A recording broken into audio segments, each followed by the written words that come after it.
මේ මුන් රට හදනවලු. අම්මා බාබා රටක් හදන්න පුළුවන්ද? ඔබ රට හදනවා විතර නෙවෙයි මම රට හදන්න ගියා. සමාජය හදන්න ගියා. අන්තිමට මං තා වැඩිකාරය උඹලට පුළුවන් ද රට හදන්න? රට යන විදිහට යන්නේ. මාන්තිලට කෑ ගැහුවා මොකාට කෑ ගැහුවොත් ඒ රට යන විදිහට බලන්න රට යන්නේ අපිට හදන්න බෑ. අපේ පාඩුවේ අපි ඉන්න ඕනේ. ඔය කරන්නේ ඔයාලගේ SB වලින් YouTube වලින් ඔයාලගේ කට්ටිය වැඩි කරගෙන ඒකෙන් සල්ලි හොයන්නේ ඕගොල්ලෝ බලන්න. ඒකෙන් ඔයාලට සල්ලි හම්බ ලැබෙයි ඕගොල්ලෝ ඇත්තක් කියනවා. නැත්තේ නෑ. ඔය රටේ ඉඳන් අහවල් මෙහෙම දේවල් කරා මෙහෙම දැකලා ඕගොල්ලෝ පණේඩ තා වීඩියෝ වෙනවා ඇත්ත. ඕගොල්ලෝ පේජ් එකෙන් ජනප්‍රිය වෙනවා. අපි ශ්‍රී ලංකාවේ ඉඳන් ඔය වගේ දෙයක් කරන්න ගලින් ඇතුලේ. ඔයාලා පේජ් එකෙන් ඔයාලා සල්ලි වෙනවා. දුප්පත් මිනිස්සු දුප්පතම තමයි. ඔයාලා මන්දිරට ඉක්කො කළා ටක් ගාලා පෝසත් කරනවා නෑ.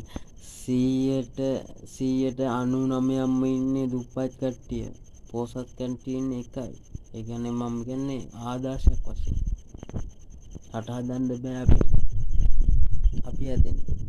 අපි හැදෙනවා කියන්නේ ඉතින් YouTube එකේ සල්ලි වල තමයි Facebook එකේ.